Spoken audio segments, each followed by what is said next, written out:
Hi, my name is Kayla Kaiser, and for the class project, I decided to do my topic on puberty and the endocrine system. So, the reason I chose this topic was because I'm actually involved in the medical field right now. I have grown up being involved in the medical field with my, current job and past jobs that I've had. Um, my grandfather is a physician, so I've always just kind of had that background. It's only recently that I decided that I wanted to start teaching high school, and so I'm hoping that eventually I'll be able to be hopefully a health teacher, so that way I can still use the um, health background that I have and not let that go to waste. So the puberty and endocrine system topic just kind of stuck out to me, obviously, for the medical reasons, but puberty is really interesting because it's treated so differently all throughout the world. So to begin, I just wanted to start with defining puberty.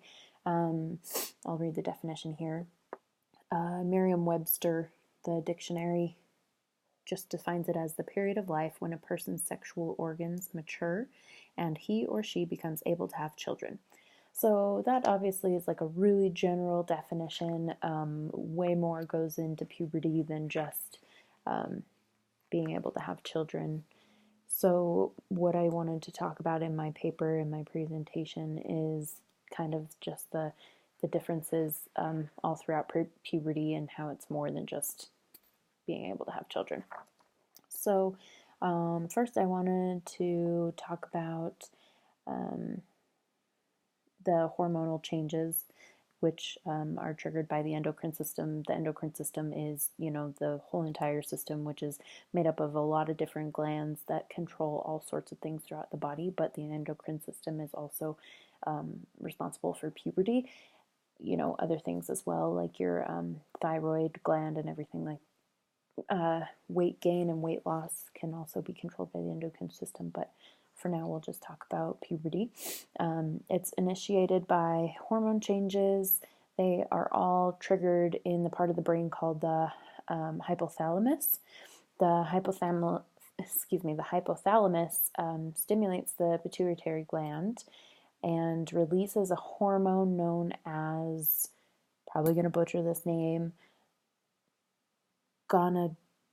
gonadotropin releasing hormone. For short, they just call it the GnRH hormone.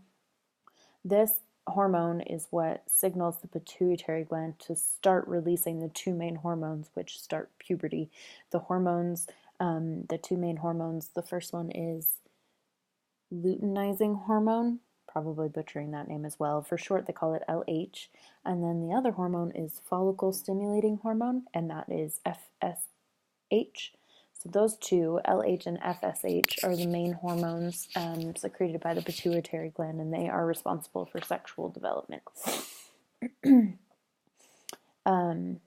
One thing that I found really interesting while reading about the differences in puberty among different children in different age groups, and even it's been linked to delayed puberty, or early puberty has been linked to weight gain, so it makes sense that the patterns so far have been going up. Kids are going through puberty a lot earlier than usual, but the obesity rate is also going up. Anyway, one thing that I found really interesting was that the internal changes with all of these hormones that begin to be released, these take part about a year before any of the changes are even visible. So a poor little 10 or 11-year-old doesn't even know that these things are happening, but they are, and it's going to kick in about a year, and they're going to start noticing. So I think that it's really important for us to teach our children, and whether it's your own children or in a classroom setting, about the changes that are going on inside their bodies. They won't know any of these unless they're taught. So it's kind of unfair for us to just allow them to experience these changes without even explaining to them what they are. Another thing that I thought was really interesting, it's kind of common knowledge that girls go through puberty a lot sooner than boys. The girls end up being taller than the boys are in fourth grade and fifth grade, and it's kind of funny because, the girls don't want to be taller than the boys, but the boys just seem so small or the girls seem so small wait, the boys seem so small compared to the girls toward the end of elementary school because girls are going through puberty a lot sooner. But what I also didn't realize, another thing that I found really interesting, was that boys and girls both have estrogen and testosterone in their bodies. Those are two other hormones that are responsible for puberty. And then during puberty, girls get more estrogen and boys get more testosterone. It kind of levels out the hormones. I wasn't aware that boys and girls both have the same amount until puberty, and that's when they start getting more of one or more of the other. So puberty is measured by 5 stages for both boys and girls. Physicians refer to this as the Tanner stages. It's a staging system that was created and published by Marshall and Tanner. Both boys and girls start off at stage 1, which is considered prepubertal. That's kind of where I was talking about those hormone changes, that are happening that they don't even know about yet. Prepubertal is when no changes are visible, when nothing is really prominent yet. Without getting too in detail with the different stages, because in my paper I really did go step by step. The Tanner stages start off with the boy's development. It's characterized by external genitalia, and for girls it is breast development. Those are the main stages. So obviously as you go through stage 2 to 3 to 4, there's different changes in growth and different visuals, but by stage 5, boys and girls are both at a mature stage where they are considered what they will be for the rest of their adult lives. So depending on the type of person, the weight of the person, the family history of the person, those changes are usually complete by 15, 16, 17, sometimes as late as 18 or 19. I know some girls have different types of breast development. They really aren't fully grown until later on down the road, 18 or 19, but boys for the most part are pretty developed around the same age. So next, I wanted to talk about the differences, like I said at the beginning, the differences in culture. I found a couple, I think 3 or 4 different cultures that I mentioned in my paper that I wanted to go over. There was one from Sri Lanka where when a girl starts her first period, they consider this just the most wonderful thing. Honestly, they celebrate her by giving her baths by her close relatives, and then they actually keep her in isolation while feeding her extravagant food. This made me feel kind of jealous because I didn't get any treatment like this when I first started, maturation or any sort of puberty thing, so that sounds really nice. After the isolation, the girl is bathed again, and then they take her out and put her in a beautiful sari with jewelry and celebrate her and have a huge party. So that's one that's focusing more on just girls. Then I also found in Japan, they celebrate both boys and girls becoming of age, and they actually celebrate it at a later age, though, which I found was interesting. It's usually around 20 years of age, so I mean, I'm only 21, so I could have just had this celebration. They dress in traditional Japanese clothing like kimonos and black suits for the men, and they kind of go to this big party that's like similar to a prom in America. And then after the prom, there's even after parties, but there were definitely notes that said without alcohol. I thought that was kind of funny that they had to put a note in there.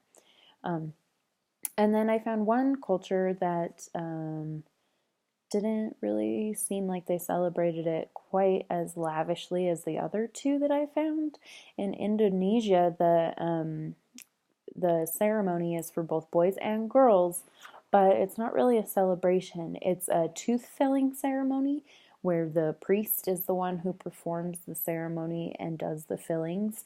It happens in July and August at sunrise, and they believe that by drilling and filling the teeth, that it rids the children of the forces of evil, which they consider desire, greed, and anger. So I don't know if that ends up working for them, but it seems like a pretty interesting theory, but also, like I said, not as enjoyable.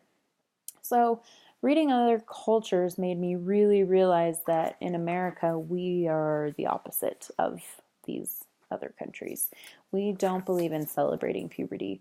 We don't believe in celebrating a woman getting her first period or a male getting their first pubic hair, nothing like that. It's all very hush hush. Like, it's a really taboo topic, which I've never really understood. And I think that that's where a lot of common issues come from, like teenage pregnancy or STDs in young children. Not children, but, sexually active adolescents. Because we create this kind of hush hush, like, okay, you started your period, here's some tampons, go to the bathroom, clean up, good luck.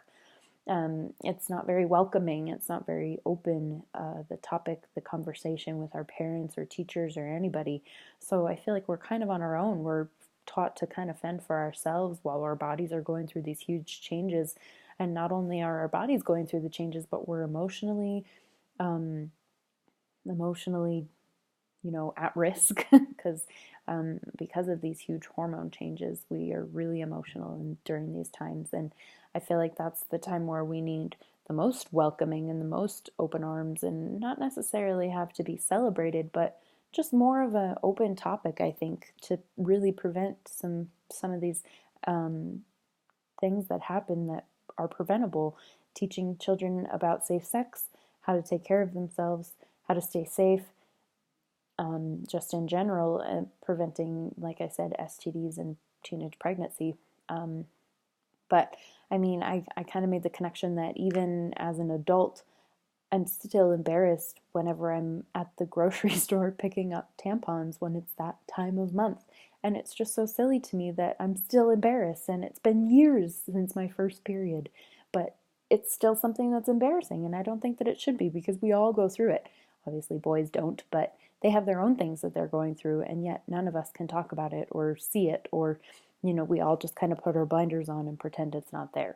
So I found a lot of weird kind of differences between cultures, and learned more about the specific steps while researching puberty and the endocrine system.